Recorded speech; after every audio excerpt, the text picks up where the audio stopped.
Hi, everyone. Thanks for joining us. Oh,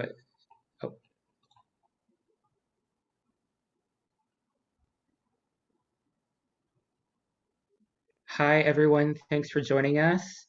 For those of you who are not at our actual convention business meeting, we ran a little bit over, so thank you so much for your patience as we finished up that important work before we started the this roundtable. So we're going to give it a couple minutes for people to join, since I know some people might need to take a quick break before they come to this roundtable. But we will begin very shortly here. Hi, George.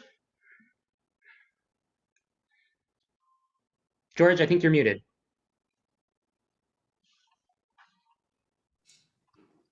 Still muted. You're muted still.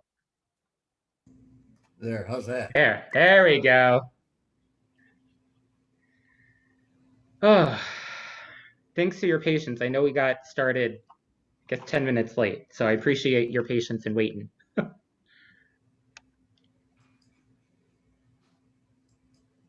Well, it just makes me ornery.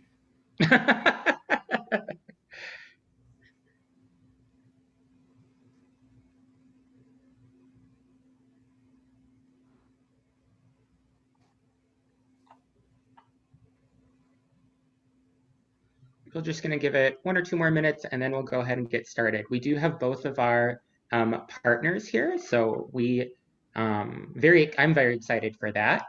And we do have at least a couple members who are here. And like I said, we're probably going to have more folks join us as time goes on. A lot of folks probably had to take a quick break.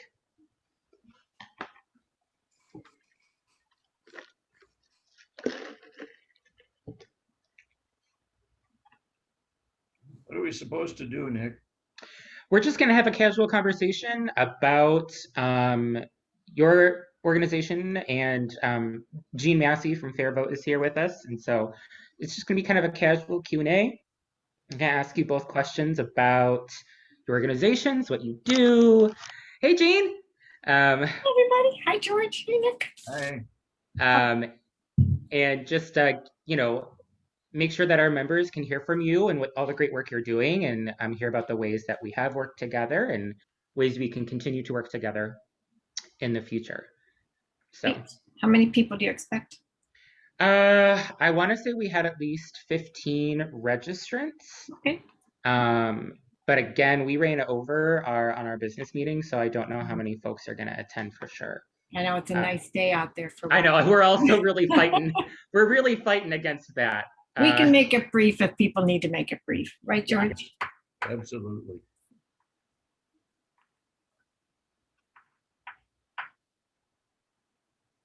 George, I heard there's an open seat in St. Louis Park. We're on the city council? Yeah. Did you see that? I don't do elective activities. I know you don't. I'm going to brief you anyway. Yeah, Rachel stepped down. Some people are made to be appointed. Do they want you to run? No, there's been no demand at all. All right, we do have a couple people, and since I know I do want to respect our panelists' time, our partners' time, and go ahead and get started because, as we mentioned, it's a lovely day outside, and I know we are fighting people's urge to enjoy the day. So we'll go ahead and get started. Thank you, everyone, for coming. You're welcome to turn on your camera if you want. You also don't have to if you are zoomed out, because I know we've spent a lot of time on Zoom. So feel free to keep your camera off if you prefer. I'm going to introduce our two partners here today. So this is our Partner Circle Roundtable. It's just going to be a casual Q&A session with some partners who also work on democracy issues in Minnesota. We wanted to give a chance for them to talk about their work, talk about the ways that they have worked with leagues, and how how we'll continue to work together in the future. I'm first going to introduce the two of them. Our first partner who's here today is Jeanne Massey. She's a real champion of democracy. She has been working on democracy issues for quite a while. She is the executive director of FairVote Minnesota, and I believe she's been working there since 2006. Is that correct, Jeanne? Almost, since the Okay. campaign days in Minneapolis, yes. Yeah. So she has a lot of good knowledge and experience with democracy issues in Minnesota, and she's been instrumental, of course, to getting ranked choice voting passed in multiple charter cities in Minnesota. And she's definitely worked with many leagues on that as well.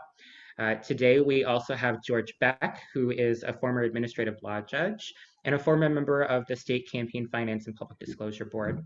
He currently is the chair, I believe, of Clean Elections Minnesota, which you may have known by its other name, Minnesotan Citizens for Clean Elections. But I think that's an old name. Is that correct, George? You got it exactly right.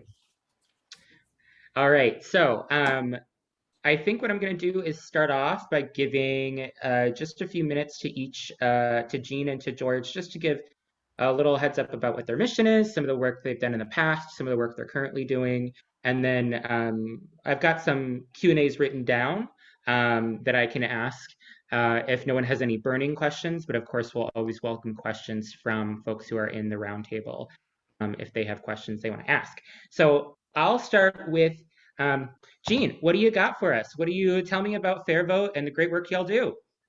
As most of you, I'm sure know, FairVote Minnesota is pretty focused on the reform of ranked choice voting. And we have been since the days when Minneapolis adopted ranked choice voting. And that good work was really launched because of the incredible work you did as a league statewide, studying alternative voting methods and drawing a conclusion that ranked choice voting among those different systems was a really smart system to at least experiment with and get going here in Minnesota alongside the current system. And we've been doing that. So we took your study very seriously and we said, well, let's give this a try. And we weren't alone. You know, studies were happening across the country, and Minneapolis happened after there was some experience in California. They were the ones that got the ball rolling in the early 2000s with San Francisco adopting ranked choice voting in 2004. And my thought was, boy, if San Francisco can do it, Minneapolis can do it. And we ran a really fun campaign in 2006 and won 2-1 on the ballot. And that got ranked choice voting on the political map here and an opportunity to showcase what it could do, how it worked. And in the first implementation in 2009, there wasn't much of a showcase. It was an incumbent mayoral year, but by 2013, there was a big open mayor's race, and we really saw how it worked and performed. And then we have many competitive council races as well. So since then, we've really been demonstrating the various benefits of ranked choice voting, not just in Minneapolis, but in St. Paul and St. Louis Park, where George lives. And now Bloomington and Minnetonka are the newest communities to adopt ranked choice voting, and they'll be starting to use it this year. So we have 5 cities, they're all charter cities. I'll go into detail later about the difference between charter and statutory cities and the ability to adopt different voting methods. But those are the ones that are happening right now. Various other cities really want to give this a try because of what they're seeing ranked choice voting do in local elections. Most importantly, getting rid of the no turnout primary and saving the expense of doing that. And then allowing, therefore, all the diversity of candidate choice on the ballot in November when turnout is highest and most diverse. So we see more candidates running, more diverse candidates running, and more diverse candidates winning. And all in higher turnout because you've got more robust competitive elections bringing out more voters. And voters are saying that they not just like ranked choice voting, but strongly prefer it over the old system. And we know it works and it's efficient and it's effective in Minneapolis. And we have a big showcase in New York City, and I can go into a little bit of detail later on New York City, but stay tuned. That's happening June 22nd. That'll be the nation's biggest jurisdiction. But it's not the only big jurisdiction. We have 2 states, Alaska and Maine, a blue and a red state, using ranked choice voting, or Maine's kind of a purple state. And hopefully Minnesota's not too far behind. We have legislation to take ranked choice voting to the state level elections. And that legislation, which is now introduced this year, in fact, It's the bill with the greatest number of authors in the House and in the Senate, with several clone bills. We have 47 authors in the House and 15 in the Senate. And you know, you can only have five authors on a bill in the Senate at one time. So we are really excited about the prospects of passing ranked choice voting for Minnesota statewide next year in the House, and hopefully in 2023, if we have a more friendly Senate, you know what's happening there as the league. And if the opportunity presents itself, we'll hopefully be able to advance it in 2023. The bill, however, also expands ranked choice voting at the local level, giving statutory cities the opportunity to do this, as well as cities that get held up because they have elections in even years. And those cities can't do ranked choice voting because ballot design laws are really stringent. And we need the bill to kind of open up that ballot design opportunity to put local elections on statewide ballots. So that, in a nutshell, is the progress of ranked choice voting here in Minnesota. And I won't take up too much time in the introduction, but really excited to engage in the kinds of questions that you all have. Does that do it, Nick? That's great. You actually set up a lot of the questions I have coming up for you. So thank you for that. If you've joined us a little late, that was Jeanne Massey. She's the executive director of FairVote Minnesota. And their organization works on ranked choice voting. And we'll have more time here shortly to ask her more questions about the work that FairVote does and how our organization works with FairVote. Next is George Beck. And again, if you came in a little late, George Beck is the chair for Clean Elections Minnesota. And George, I know your organization works on money in politics as a big issue, but I know you guys do more than just that. So please take it away and tell us more about your organization. Thanks, Nick. I want to point out first that a member of our board of directors is here, Lonnie Screntner, and I'm going to ask her to follow up on what I say. And she is a former chair of the Edina League of Women Voters. And certainly I want to point out that I am a member of the St. Louis Park League of Women Voters and was honored to have an article in the League's all-member news in May. So I think being associated with the preeminent voting organization in Minnesota has been good for us and is going to be good for us in the future. Clean Elections is about 5 years old. We are a nonpartisan nonprofit, a 501c3, and our website is cleanelectionsmn.org. Please take a look. Our mission, what we hope to accomplish, is to provide ordinary citizens with the power in our democracy that big money currently has. That is pretty unequal at present and is going to take a lot of work to change. We have about 500 supporters, and in the past year, our efforts have been pretty much educational and some advocacy at the legislature. We've had national speakers, of course, through Zoom. Nancy McLean, Duke historian, who not only did we sponsor, but Minnesota Peacemakers sponsored her again just recently. And she has a lot to say about the Koch brothers and what has happened in the past 15 to 20 years in our country that has weakened our democracy. We recently had David Litt, an author who was terrific. We provide speakers locally and panel members on election and campaign finance issues. There's several videos available on our website of things that we've done in the past if you want to take a look at that.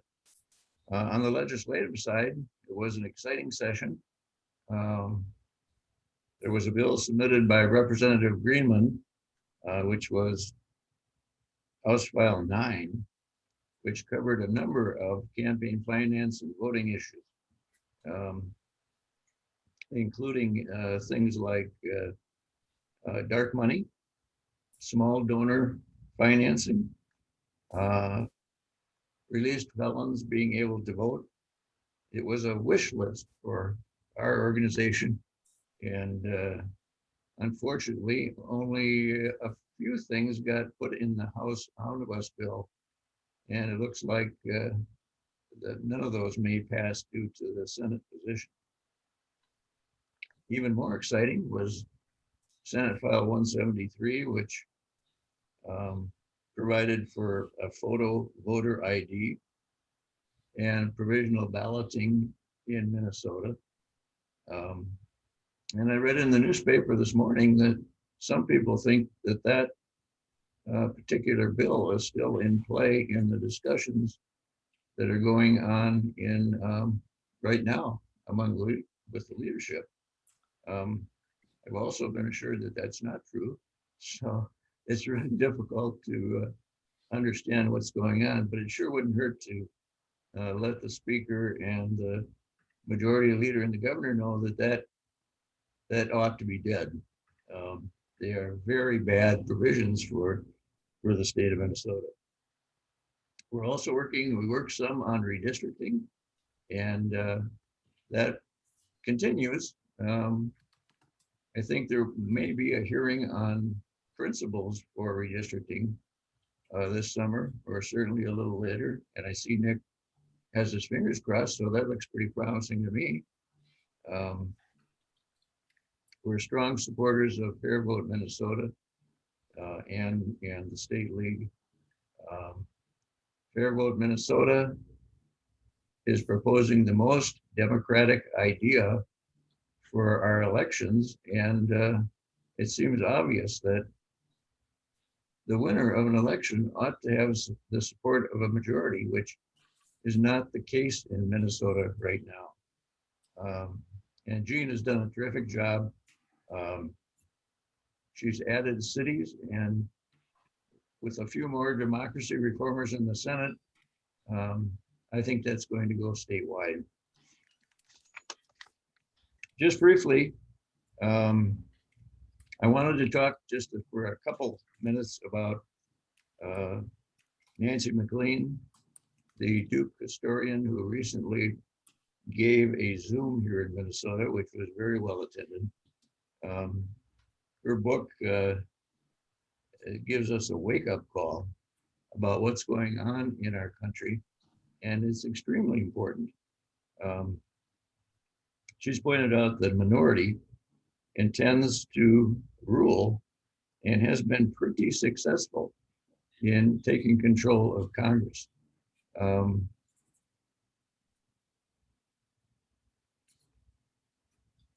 They try to convince us the government can't control or fix problems,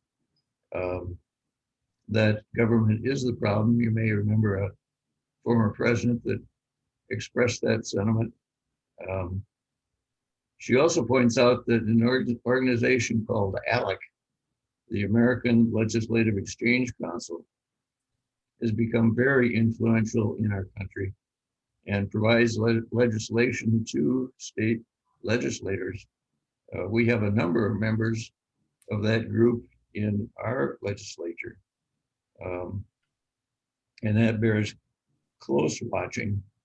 I like Common Cause has a petition that is addressed to major corporations, and it asks them not to support ALEC financially because of their really biased legislative proposals. They support a lot of the voter suppression that's going on around the country. And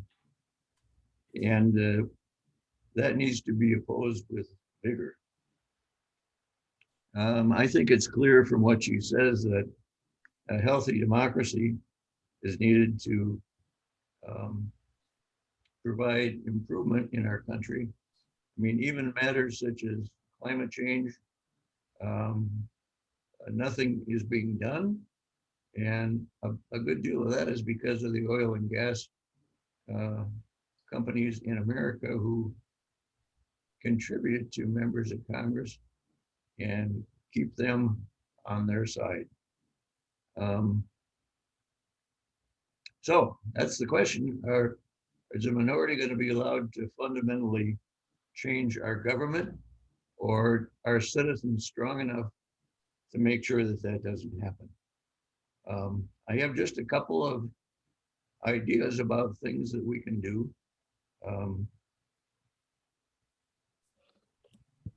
You could send a donation to the League of Women Voters.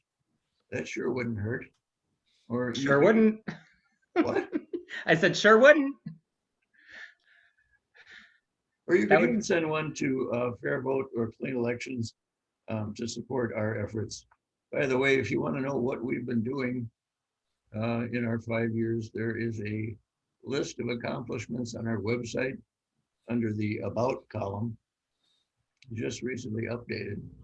And you can see whether you think we are worthy or not. Thanks, George. And just for a note for everyone in the roundtable, I did put a link to both FairVote and Clean Elections in the chat.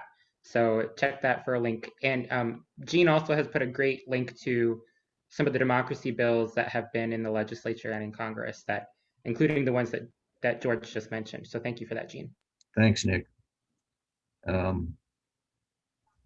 You may know that there's a battle going on in the U.S. Senate right now over Senate File 1. And it's in deep trouble because of Senator Manchin. Nonetheless, it would be good to call our senators to thank them for their support of the For the People Act, and to urge them to find a way for Senator Manchin to find an exception to the filibuster rule so that we can pass that legislation. But we really need to raise consciousness of the Koch's efforts and make sure that everyone understands that what they want to see in this country is an authoritarian government. They do not believe in democracy. They do not believe in majority rule. And that's what we are faced with. And it's organizations like ours and the League and FairVote Minnesota that stand in opposition to that.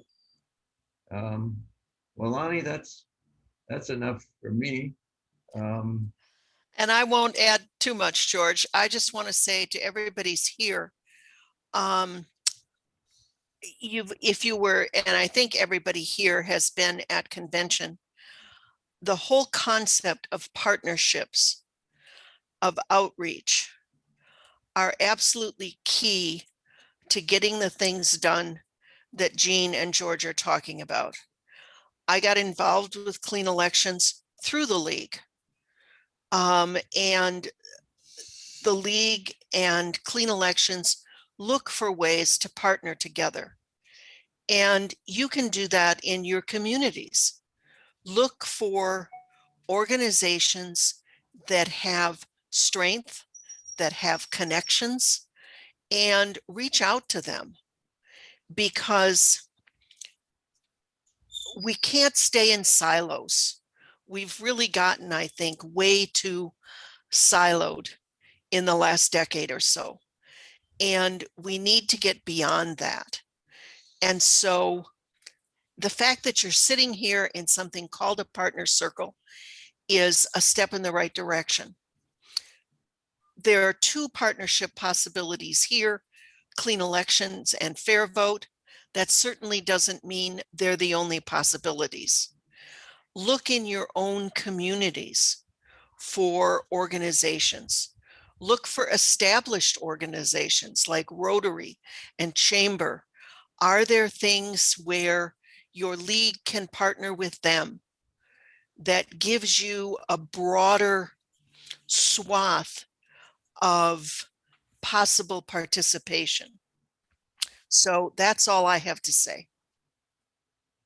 Thanks, Lonnie. Before we get too much further, I do want to let people know about our positions on, ranked choice voting and on money in politics, because sometimes our members learn things that they are surprised about, or members of the public. So the first one is the League of Women Voters actually does not have a position explicitly adopting a specific amendment to the United States Constitution. And the National League actually currently does not endorse any particular proposed amendment. We do want money in politics reform, but we're not supporting any particular amendment at this time. You know, and don't shoot the messenger. If you have a problem with that, I encourage you to reach out to National to have a discussion with them about that. But I think that, you know, that can be tough for some folks because they want to take action specifically supporting an amendment. I was wondering, George, if you could mention, you know, some of the educational things that our members can do to help people understand why an amendment might be necessary, even if, you know, our leagues aren't out there endorsing a particular amendment.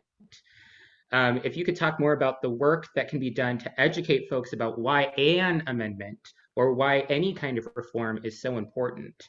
You know, what kind of stuff do you think that they might be able to do? Well, the league certainly needs to get behind an amendment to the Constitution to overrule the Citizens United decision. And I'll talk to the National League about that, Nick. But what can be done? Again, it's a matter of education. If you find opportunities through Zoom or hopefully in-person participation in this year, please attend. Please let everybody you know that this is important and that we need to educate ourselves. Nancy McLean's book is Democracy in Chains. It's readable. It is exhaustively footnoted. I mean, it is so obviously factual that I think it's very convincing on what's going on in our country. I think that is an excellent way to educate yourself about this. You know, get involved in the league, get involved in other organizations. There's no limit on the support that you can give. I mean, we would just like to have people on our mailing list. And that's free. So please sign up, and you'll get our newsletter and the monthly notes from the chair, which is exhilarating to read, and hopefully that will help progress things. Thanks, George. And one of the things people don't always know about the league's position on ranked choice voting, we actually call the position systems of voting because there are other systems beyond first past the post and ranked choice voting. And some people don't realize that our state board actually, the position specifies that the state board has to evaluate legislation on any ranked choice voting. And so I do want to call attention to that because that has been something that the board has had to do recently. And I know that I think many members would like to see more support for ranked choice voting explicitly. And if that's you, I would ask you to consider joining the task force about program for action that the board mentioned earlier during our business meeting. Because if we were, that task force will evaluate how we make any changes to our program for action in the future and what that process looks like. And so that is, whatever happens there obviously will impact what our positions state going forward and that kind of thing. So if you want to see clarification or changes to our program for action, that's definitely an important task force that folks should get involved with. So, and Jeanne, since we're talking about ranked choice voting, you mentioned the difference between charter cities and non-charter cities. And I also know that some of our leagues don't just work in specific cities, but they work in counties. So we've got a Dakota County League or a Fillmore County League. Can you tell us the difference between cities and charter and non-charter cities? And then also what opportunity, if any, is there currently for advocating for county seats to be ranked choice voting? Yeah, great question. And before I dive into that, I just wanted to really emphasize what George said about the big picture in terms of where our democracy is at. There are so many mechanisms where the minority really can prevail over the majority, and it is crippling our democracy. Ranked choice voting is one big step to move away from minority rule and toward majority rule. That's why it's so important, but it's not the only thing. There's the Electoral College, there's getting money out of politics, all those things, all of those combined is how we're going to really salvage the huge problems that we're experiencing. And the good news is, I think we're in a democracy moment. You all feel it, you're all active, we are. The league could not be better positioned than right now to help move this big boulder forward. The entire country knows we are now broken.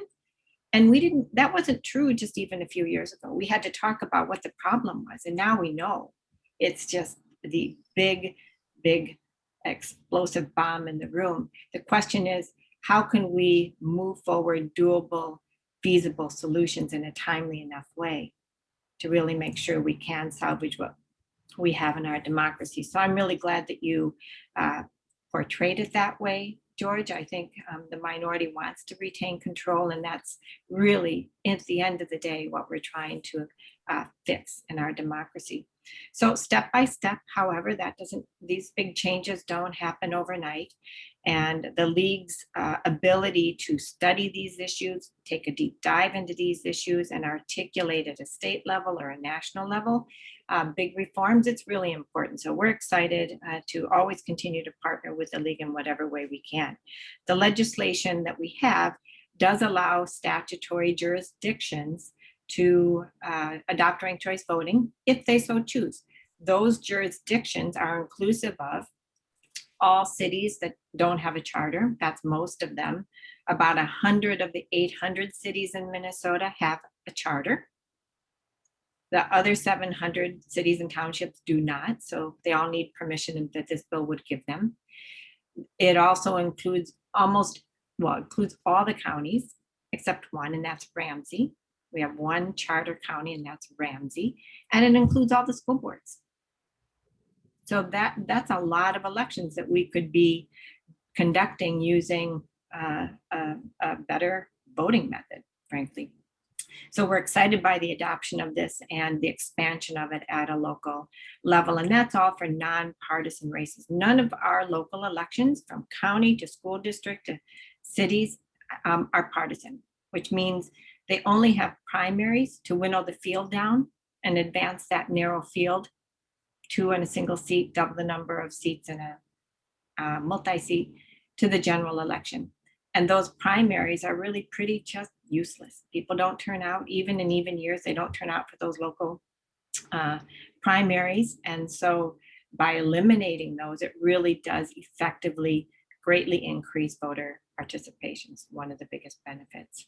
So that's the difference between the statutory and the charter cities, and the opportunity we have, if we pass this bill, to really see it in broader use across the state. And I know that there are many jurisdictions, not just in the metro area, but from Rochester to northern Minnesota and Red Wing, all of which want to do ranked choice voting. So lots of opportunity ahead.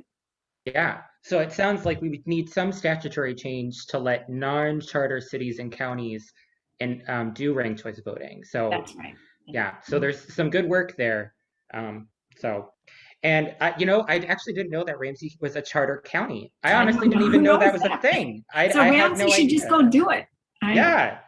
So that's my next question. So it sounds like Ramsey, if they wanted to, they could adopt ranked choice voting at But the they're county level. even year. So that's the because the ballot, the ballot design law. One thing that those cities can do, if any of you are from the communities, the counties, or Ramsey County, or a community like Red Wing, Rochester, others that do have a charter, they could adopt it for special elections, because those special elections rarely line up on a state election ballot. They're either in odd years or off season, so it wouldn't conflict. So they could do it in special elections. And oddly, you may know this, but I've become more and more aware of it. There are special elections at the local all the time. Constantly. All the time, everywhere. And they can cause a lot of expense. And some cities appoint, but many hold those special elections. Yeah. So and I'm glad Yeah, and I'm glad you brought up expense because you mentioned that by using ranked choice voting, you can kind of skip, so to speak, the primary. Not that people don't get a chance to vote still, but it's another name for ranked choice voting is instant runoff. So you still have a primary in a sense, it's just happening at the same time. That's right. And if I'm, and um, if I recall correctly, uh, ranked choice voting can actually reduce overall election costs for local governments because they don't have to hold a whole second primary. Is that correct? That's right, especially if you have elections in odd years where you're not conducting a partisan primary, right, Yeah. in August. And in those special elections, you can consolidate two into one. So I like to say for voters, you're by ranking, you're really voting in two elections at once. You vote for your favorite candidate, knowing that, boy, if that candidate's out in the primary, you would go back and vote a second choice in the general. You Yeah. just rank that backup choice right then and there, making it much more efficient. And for both candidates and the voter and the cities, frankly. The candidates spend less money under ranked choice voting as well. And then for candidates, they're really campaigning for two elections in one by asking for second and third choices. Mhm. And that dynamic is one of the biggest benefits that we are seeing because candidates are pretty loath to go attack their opponents when they know they need to count for second and third choices from the voters. So we're seeing much more civil campaigning. And beyond that, it's really the idea that they're campaigning toward that majority of the vote, building a broad-based coalition because you can't win with your base alone under ranked choice voting. It's promising that this will help us deal with the kind of polarization that we're experiencing because you have to build that broad coalition to win at 50% plus one. You have to keep that coalition together when you govern. So you are now actively rewarded for consensus building, compromise, and problem solving instead of saying, nope, my line in the sand is my base. And I don't care what legislation gets done because I know I can still win when I go back to my base. Your base is no longer enough. So that's the real hope that we have with ranked choice voting at a state level and at a national level. And that's why Congressman Dean Phillips, you may have seen the work that he did. I'll see if I can put a link in here. He had an interview on Yahoo News. He announced that he was making it his top priority, and he will do so until we see this as a national initiative. He has really understood the power of this. Jeanne, tell us the truth. Isn't ranked choice voting more complicated? I know it's too dang hard to rank. Dang it. I get why people are concerned about that. That's honest. Whenever we have a change in the ballot, that should cause us to say, well, what does it mean for voters? That's an honest question. What we know is that because we've got so much use now in dozens of cities across the country, dozens, and 23 in Utah this year. I mean, come on, Minnesota, pick up the pace here and get with it. They passed a local options bill and what? All the cities decided to do it. So we know that voters rank because we now have so much experience. In Minnesota, an average of 88, 90% of the voters rank the ballot. It requires some education. The good work of election judges, the League of Women Voters, the grassroots work that we can do, all that education pays off. But once voters know about it, they find it pretty straightforward to do. And of course, we'll see it in New York City as well. And I would say this, I was watching carefully the very rapid transition of our statewide election apparatus move from a largely walk-in and vote system to a mailed-in vote system under COVID. Like overnight, in a matter of weeks, our Secretary of State and election administration officials across the state pulled that off without a hitch.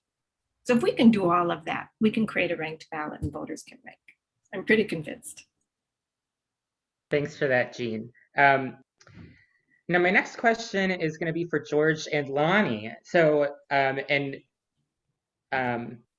we've talked about Citizens United a little bit and what can happen nationally, but there are a lot of small donor reforms that can happen at the state level. And you briefly mentioned some of that legislation being in House File 9 with Representative Greenman's bill. Can you tell us more about what those small dollar reforms would look like in Minnesota and how it's different from what we currently have? Well, there's a lot of possibilities. House File 9 had a suggestion for vouchers, or as we prefer to call them, democracy dollars, which are provided to voters. For example, in Seattle, they provide 4 $25 vouchers to registered voters, and they can contribute those to any candidate that they wish to provide it to. And it's been very successful, and it's substantially changed the way elections are conducted in Seattle. And in particular, it turns out that more people are running for office. More people are able to run for office because of the voucher system there. And it's reinvigorated the electorate. More people are voting, more people are interested. It's really a terrific system, and that's what Representative Greenman proposed for Minnesota, and it would certainly be an improvement. What we have right now are a $50 refund for public contributions, and we also have a public subsidy for legislators, which amounts to maybe $5,000 or something like that for each campaign, if you promise not to exceed a certain level of spending. And those are good, but a voucher system would be better. And other jurisdictions in America have adopted a ratio system in which if you contribute a certain amount of money, like say, for example, $100, the government will provide you with another 600. It's a 6-to-1 ratio for public financing. That's been very successful. New York City has had big success with that. That's another good way of putting public money into elections. And we are never going to get private money out of elections, I don't think. But we can have a little better balance so that private interests don't as easily control what happens in our legislature and in Congress. Yeah, and I'm glad you mentioned, you called it a ratio funding. Some places call it a matching funding. Now, what I've heard from some people is they feel that the matching funding is, as they put it, a subsidy for politicians. What do you have to say in response to that, about that kind of comment or pushback on the matching funds programs? Well, and sometimes they say, well, it's welfare for politicians. And I think that's ridiculous. The question is, do we want to have a democracy or do we not? Are we going to allow private interest corporations and the very wealthy to control what happens in our country? Or are we, the citizens, going to support funding that will help end that sort of system? In other words, it's so important that saying that it's welfare for politicians just doesn't make any sense to me. The other thing I think we have to get better at is messaging. And so when someone calls it welfare for politicians or whatever, we need to say, no, it's a subsidy for democracy. Turn it to our advantage. And we have to learn to be quicker at that. We see lots of solutions, and some of them are complex. Like George asked Jeanne, how do we explain ranked choice voting?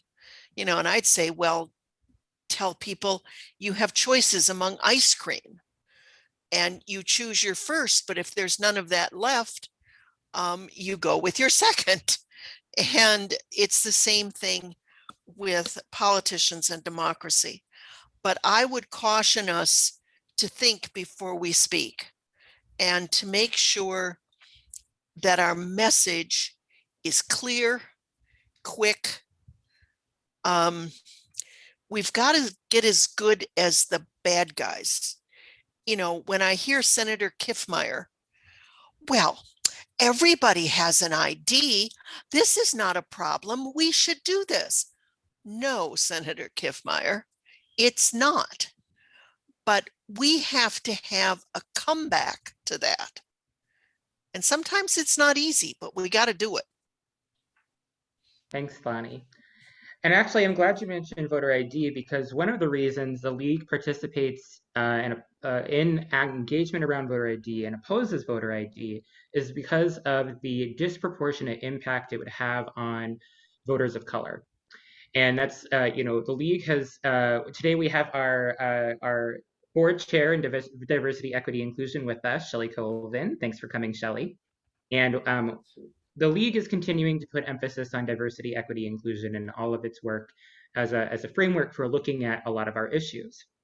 So my question to both of our partners here today, and I think we'll start with Jeanne and then we'll go to George and Lonnie, is tell me more about how the policy issues you work on affect voters of color or in general, any Minnesotan of color, whether it's folks in the Black community, the Indigenous community, the Latino community, or others, or also how it might affect voters of different genders.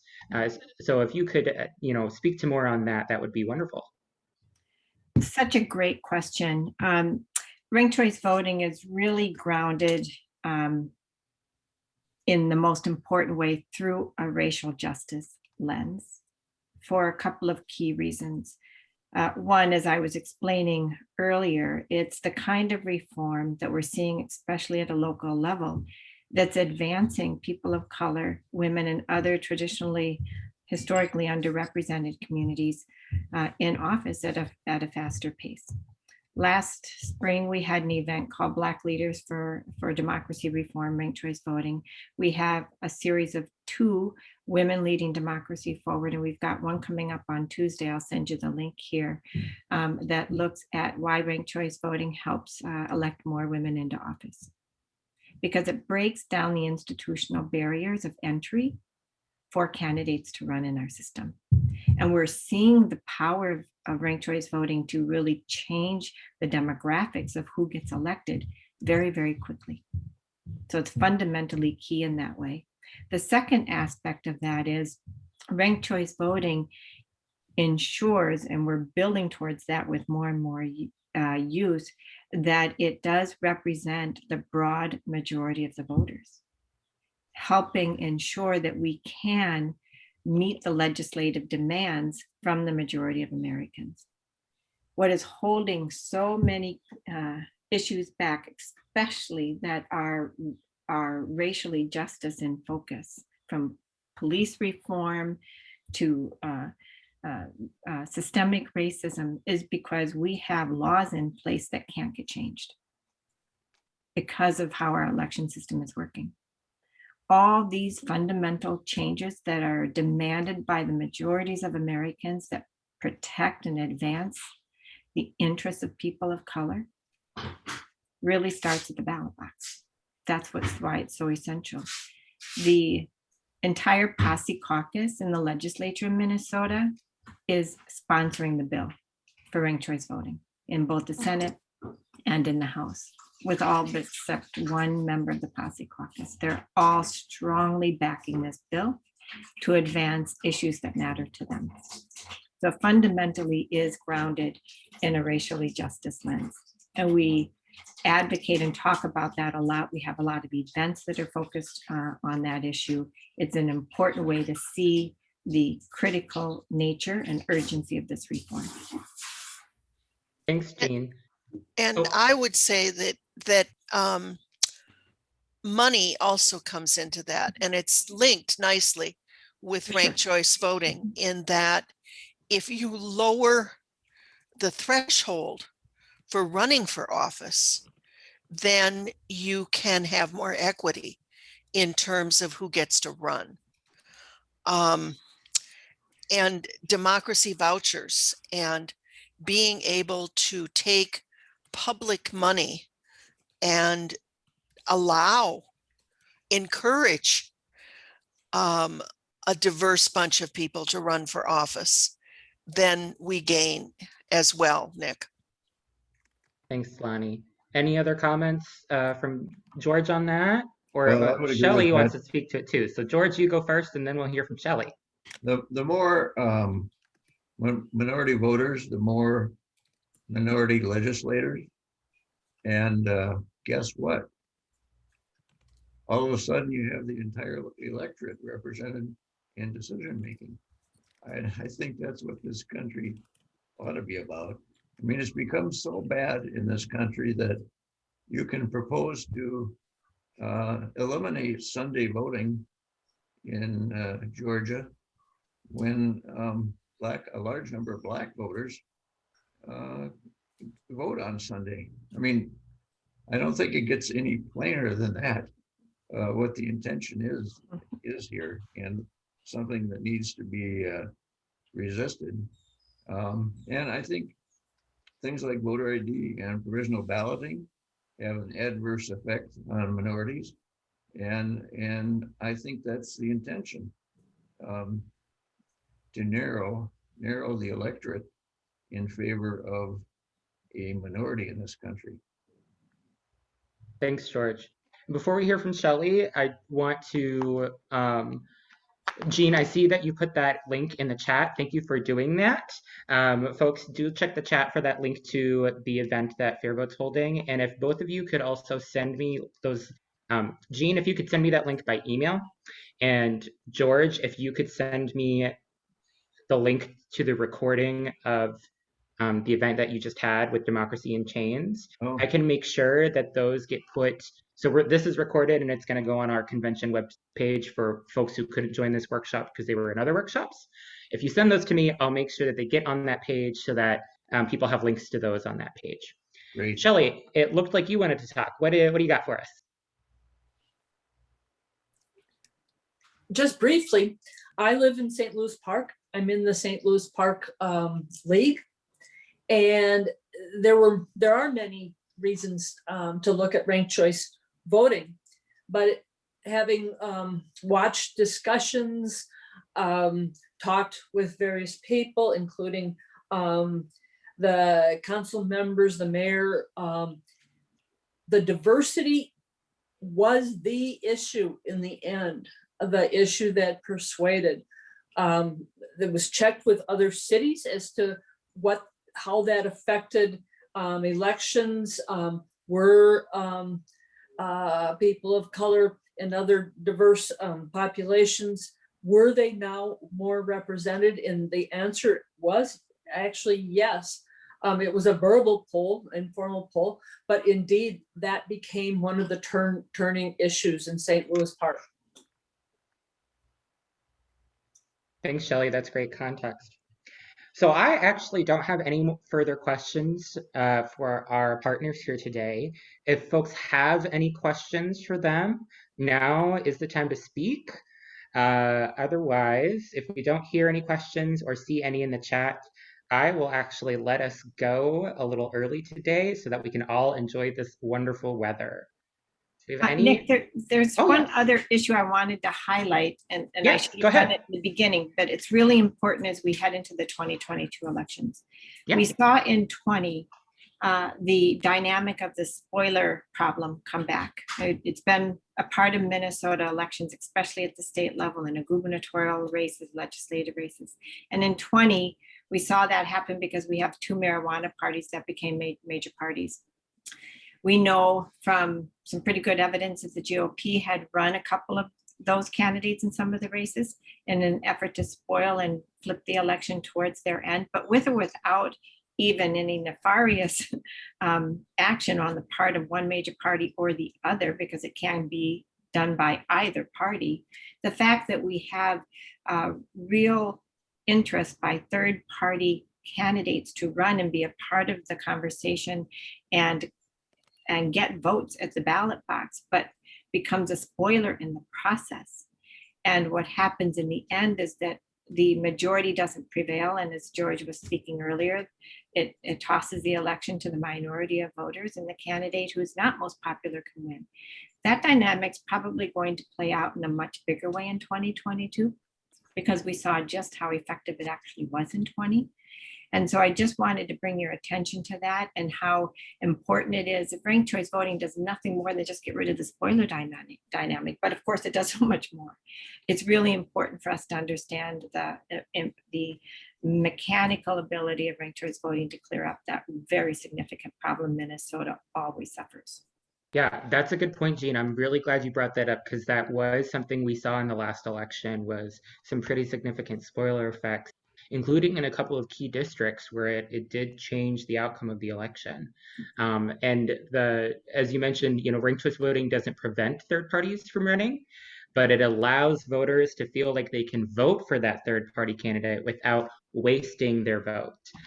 So it's a nice way to both encourage people to vote for the candidates they really care about, but also not feel like they have to make a bad choice between a candidate they don't like and a candidate they also don't like.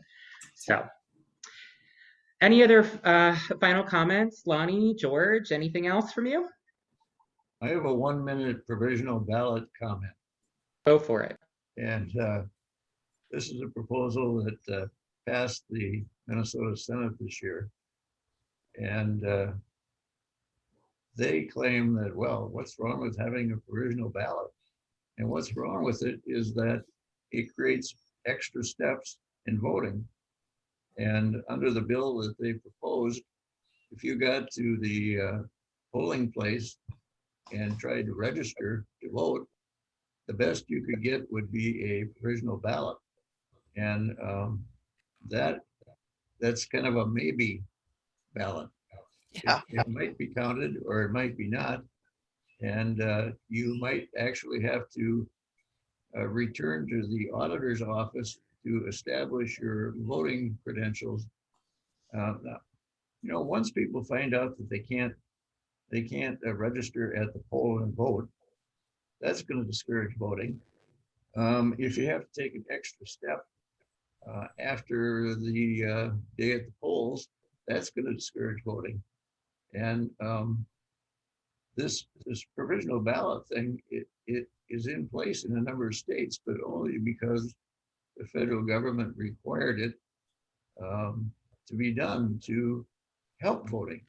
And Minnesota was accepted because of our same-day registration provision, which is superior to a provisional ballot. That was never made plain in the course of the committee hearings this year. But I think it's important to know that this is not an improvement in voting. It's a hindrance. George, See, there's that piece about messaging again. Provisional balloting hurts voters. Yep. Makes voting more difficult. We already found a way. Same day registration. And as an election judge, it works. I agree, it's a nonsense bill. And George, I had heard that the Senate was so eager to try to pass the RCV ban bill.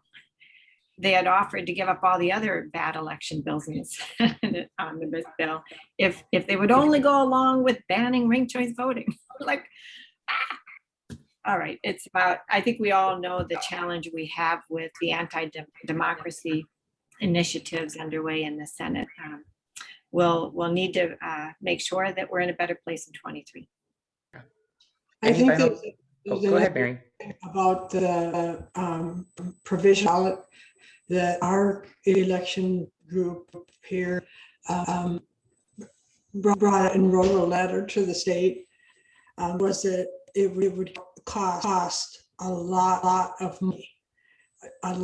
money in addition. And so when that was publicized more broadly, they backed off on it the last time they had it up. This is so the cost of provisional is huge, but also, like you're saying, that people, it's going to be on voters to not only go and vote, but then go back and fix the provisional ballot as they had the bill written before. So yeah, it's really bad. That's a very good point, Mary. And interestingly, in the committee hearing on that bill, they did get fiscal notes from the agencies involved. And it turned out to be quite a bit of money.